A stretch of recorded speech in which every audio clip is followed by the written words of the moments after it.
Final में RCB से पंजाब को हार मिली। उसके बाद प्रीति जिंटा को हमने रोते हुए देखा, इमोशनल होते हुए देखा।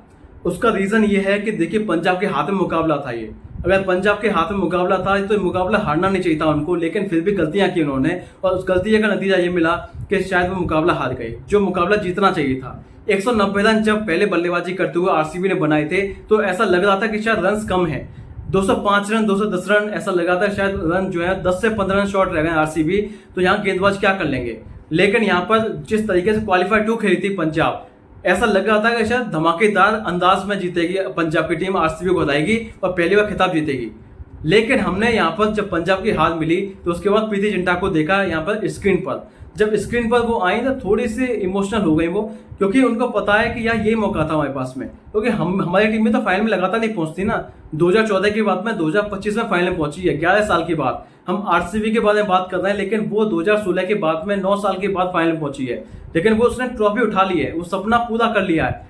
लेकिन प्रीति जिंटा जो है वो अंतिजा उनका फिर से वही लगातार होता जा रहा है, क्योंकि जरूरी नहीं है ना कि जो इस बार पंजाब के लिए वो अगले साल भी ऐसे खेलेगी, क्योंकि युवा खिलाड़ी थे सारे। और युवा खिलाड़ियों का मतलब यह है कि देखिए बल्लेबाजी काफी अच्छी हुई है, ये बात मैं मानता हूं पंजाब की टीम के द्वारा।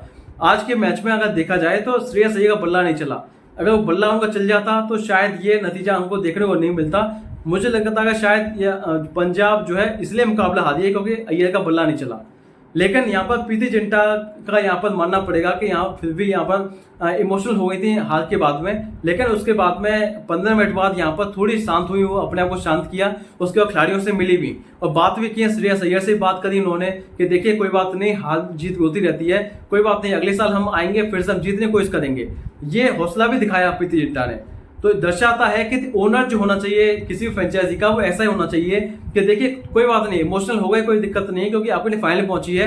थोड़ा बहुत आप इस तरीके से आपकी आंखों में आंसू आ सकते हैं, इसमें कोई बड़ी बात नहीं है। लेकिन आपको खिलाड़ियों को डांटना नहीं है, आपको खिलाड़ियों को इस तरीके से बेइज्जत नहीं करना, क्योंकि आपकी टीम ये आप जानते हैं फाइनल में पहुंचना कोई आसान बात नहीं होती। 10 टीमें होती हैं, 10 में से टॉप 2 टीमें होती हैं, वो बनना भी इतना आसान नहीं होता। बड़ा टूर्नामेंट होता है, 14 मैचेस होते हैं जहां पर लगातार आपको जीतना ही पड़ता है। लगातार आप हार नहीं सकते, वहां पर आप लगातार हारेंगे तो फिर वो आपका जो सपना है जीतने का वो चकनाचूर हो जाता है।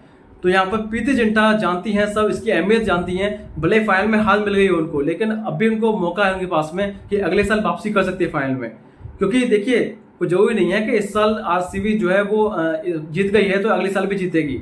ऐसा हो सकता है कि आरसीबी का सबसे खराब सीजन जाए अगले साल, ये भी हो सकता है। ऐसा केकेआर के साथ हुआ है, केकेआर पिछली बार की चैंपियन है, लेकिन इस बार जो है वो जिस तरीके से खेली है वो प्लेऑफ में नहीं पहुंच पाई, उनको भी दुख होगा इस चीज का। लेकिन ये बात तो माननी पड़ेगी कि यहाँ पर प्रीति जिंटा के आंखों में जो आंसू आए उसका सबसे बड़ा रीजन था यहाँ पर अय्यर की बैटिंग। अय्यर की बल्लेबाजी नहीं चली, इसलिए यहाँ पर पंजाब को हार मिली है, जो कि मुकाबला जीतना चाहिए था पंजाब को, वहां पर आरसीबी को जीत मिली। और यहाँ पर प्रीति जिंटा ने इसको बधाई दी आरसीबी को। विराट कोहली से बात करी उन्होंने, पाटीदार से बात करी, तो इसका मतलब यह है कि वो थोड़ी सी इमोशनल जब हुई, लेकिन फिर भी उन्होंने अपने गुस्सा पे काबू किया।